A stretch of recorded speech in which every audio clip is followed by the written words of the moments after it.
ನಮಸ್ಕಾರ. ನೀವು ನೋಡ್ತಾ ಇದ್ದೀರಾ ಶ್ರೀ ಮಾರಿಕಾಂಬಾ ಡಿಜಿಟಲ್ ಟಿವಿ. ನಾನು ಶ್ವೇತಾ ಶೇಟ್. ಸಿದ್ದಾಪುರದ ಬಿರ್ಲಮಕ್ಕಿಯ ನೆಟ್ಗೋಡ ಗ್ರಾಮದ 35 ವರ್ಷದ ಶೋಭಾ ಗೌಡ ಎಂಬ ಮಹಿಳೆ ಕಾಣೆಯಾಗಿ 6 ದಿನಗಳು ಕಳೆದರೂ ಆಕೆಯ ಸುಳಿವು ಮಾತ್ರ ಪತ್ತೆಯಾಗಿಲ್ಲ. ಕಾಣೆಯಾದ ಮಹಿಳೆ ಪತ್ತೆಗಾಗಿ ಮನೆಯ ಸುತ್ತಮುತ್ತ ಕಾಡಿನ ಪ್ರದೇಶ ಹಾಗೂ ನದಿಯಲ್ಲಿ ಸುಮಾರು 8 ಕಿಲೋಮೀಟರ್ ವರೆಗೆ ಕಾರ್ಯಾಚರಣೆ ನಡೆಸಿದರೂ ಮಹಿಳೆಯ ಸುಳಿವು ಮಾತ್ರ ಪತ್ತೆಯಾಗಿಲ್ಲ.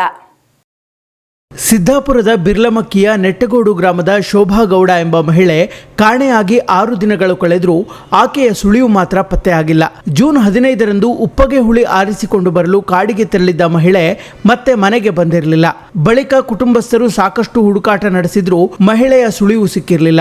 ಹೀಗಾಗಿ ಕಾಣೆಯಾದ ಮಹಿಳೆ ಶೋಭಾ ಅವರ ಪತಿ ಹನುಮಂತಗೌಡ ಪೊಲೀಸರ ಮೊರೆ ಹೋಗಿದ್ದರು. ಪ್ರಕರಣಕ್ಕೆ ಸಂಬಂಧಿಸಿದಂತೆ ಮಹಿಳೆ ಆತ್ಮಹತ್ಯೆ ಮಾಡಿಕೊಂಡಿರಬಹುದು ಎಂಬ ಶಂಕೆಯ ಹಿನ್ನೆಲೆಯಲ್ಲಿ ಬಿರ್ಲಮಕ್ಕಿ ನೆಟ್ಟಗೋಡು ಗ್ರಾಮಸ್ಥರ ಸಹಕಾರದೊಂದಿಗೆ ಅಗ್ನಿಶಾಮಕ ದಳ, ಫಾರೆಸ್ಟ್ ಇಲಾಖೆ, ಪೊಲೀಸ್ ಇಲಾಖೆ ಹಾಗೂ ಶಿರಸಿಯ ಶ್ರೀ ಮಾರಿಕಾಂಬಾ ಲೈಫ್ ಗಾರ್ಡ್ನ ಮುಳುಗು ತಜ್ಞ ಗೋಪಾಲ್ ಗೌಡ ನೇತೃತ್ವದ ತಂಡದ ಸಹಯೋಗದಲ್ಲಿ ಕಾಣೆಯಾದ ಮಹಿಳೆಯ ಪತ್ತೆಗೆ ಕಾರ್ಯಾಚರಣೆ ನಡೆಸಲಾಯಿತು. ಧಾರಾಕಾರ ಮಳೆಯ ಮಧ್ಯೆಯೂ ನೀರಿನ ಹರಿವಿನ ಪ್ರಮಾಣ ಹೆಚ್ಚಿದ್ದರೂ ನದಿಯಲ್ಲಿ ಹಾಗೂ ದಡದಲ್ಲಿ ಸುಮಾರು 8 ಕಿಲೋಮೀಟರ್ ವರೆಗೂ ಪತ್ತೆ ಕಾರ್ಯ ಕೈಗೊಳ್ಳಲಾಯಿತು.